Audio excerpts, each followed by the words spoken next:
Here we have the recent RS-38M handheld VHF radio. This radio features built-in GPS and DSC. It is available from the website recent-radio.co.za and includes free courier delivery nationwide in South Africa, as well as a R100 donation to the NSRI for the sale of every radio. So let's have a look what it is in the box. Firstly, we can see this is ICASA approved, which is a requirement in South Africa. So we have the manual. This is a comprehensively written manual describing all the features of the radio. Yeah, definitely well worth a read. We'll dive into that just now.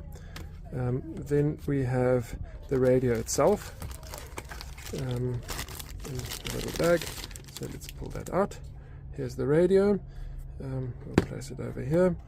And we have the antenna. Now, importantly, they do say in the manual that you should not switch on the radio without the antenna being in. So let's do that immediately. We will turn the antenna in. And we will switch it on just now. Other components in this box is a belt clip, a nice sturdy belt clip with screws and with mounting screws for the charger, and with a lanyard. Important to note that the lanyard fits into the radio very nicely on the body, so it's a very secure way to fasten it. It can't come off easily. And of course the charger. The charger comes with an adapter, so we can see over here this is currently has the battery adapter in, so we can pull this out. We don't need it for now. This is for if you want to charge the battery only without the radio. So if we take that out, here's the charger, here's the input for the charger, and we can charge it either with a 12-volt DC charger from your boat or from your car, or we can charge it with a 220-volt wall socket, which is in this box over here. You can see there's a 220-watt wall socket. Right, so let's have a look at the radio. When we first switch it on, we will see that it has no MMSI number programmed in. So the MMSI number on a radio is the same as a telephone number on a telephone. Being a DSC radio, it cannot function. It cannot function with the DSC without an MMSI number.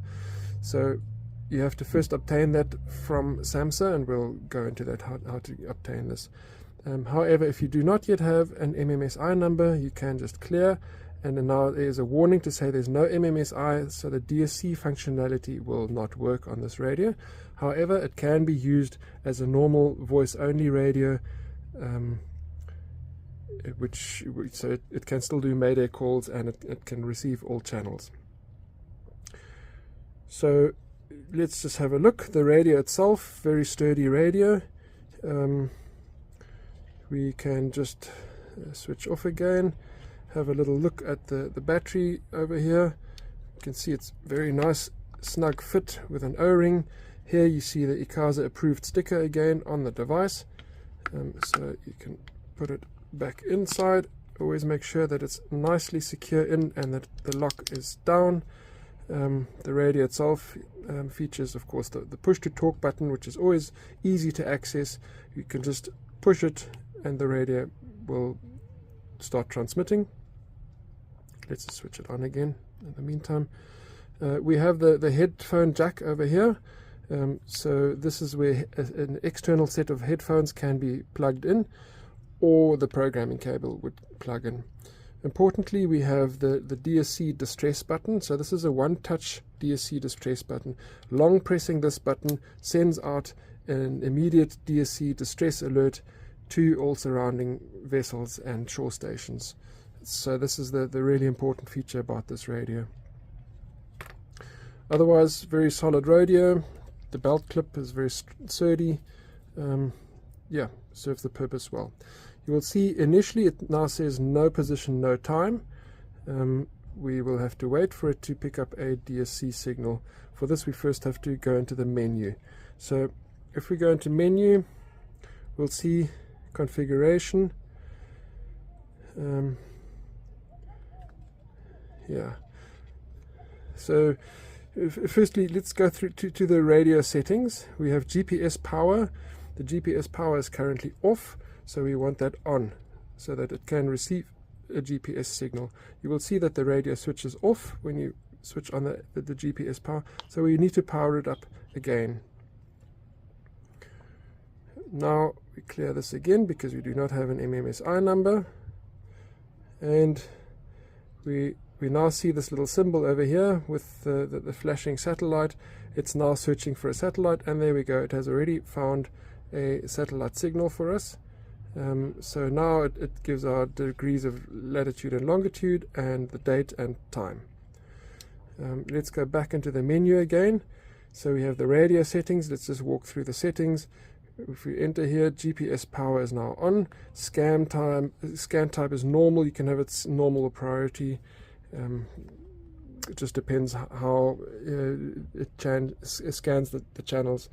Important to remember that all radios can only receive one channel at a time, so it just sets how it changes between the channels. So then we have a scan timer, which is currently off. That's fine. We have dual watch or tri watch, so we've set it to dual watch. That means that if we are on a channel other than channel 16, the radio will monitor channel 16 in the background if dual watch is switched on. Channel group, this is important. This must be set to international. The option is USA, international, Canadian. This is the same on all radios, and in this case in South Africa we use international. So we go back. Weather alert, it's on. We don't really use that in South Africa. Channel display, 4 digits. That's fine. ATIS, this is an automatic identification system which is used in Europe on the rivers, which we don't use in South Africa, so we don't worry about that. So there we go. Those are the radio settings.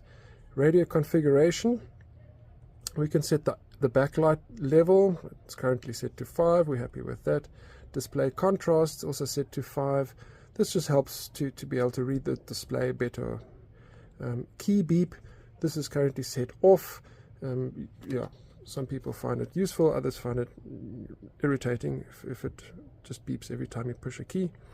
Key assignment, this is for the shortcut keys. So we've got these 4 shortcut keys over here beneath the screen. So this one here, you can see exit. Currently this button refers to exit, this button refers to back, this button refers to enter.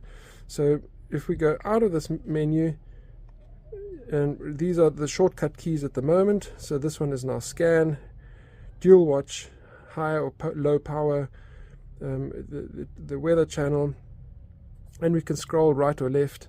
So we can scroll here. Now we can see vibrate. This is to vibrate the radio to remove moisture off the microphone. Star, this is to star your channels. Name, backlight, you can set all these MOB features, waypoints, and navigation and compass. So all of these soft keys can be adjusted. Let's go back into that configuration. Over here we were looking at key assignment. That was what we were studying here. Next one, UTC offset. This is 0 currently. So the UTC offset is currently 0. We can adjust that to UTC +2 for South African time. We go enter, UTC offset, noise cancel. So this is for clearer reception and transmission. On reception and transmission, so this can be adjusted. Then we have inactivity timer. That is just if the radio is without activity, it will eventually time out and go back to the default screen. So it's currently set for 10 minutes and 15 minutes. You can adjust that as you please. Float and flash, this is another important one. So when this radio senses water, it shows a notification that it is sensing water. It will also flash the lights, and it can be set to vibrate.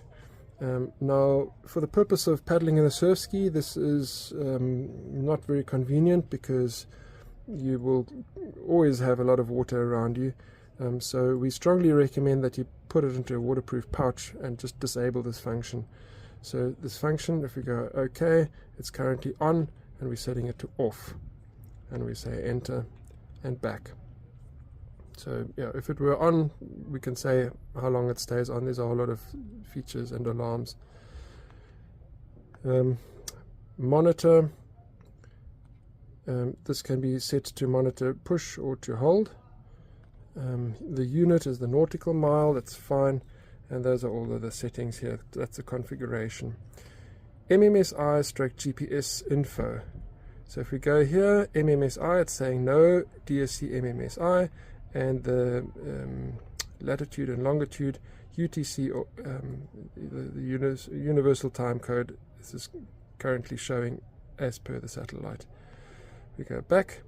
MOB, this is man overboard, so this is to mark a waypoint immediately. So if somebody were to fall overboard, one can push the shortcut. We'll get to that in a minute. Waypoint, we can enter various waypoints here. For example, I have the Royal Cape Yacht Club race markers preset in here, but any waypoint one wants to add in there. Let's go back again. GPS status. So here we can see which GPS, which satellites it's currently receiving, and okay, exit. Oops. So GPS status. And that's all of those settings. So we go back, and those are all of the radio settings. Yeah. Next video we will start exploring the DSC features. Thanks for watching.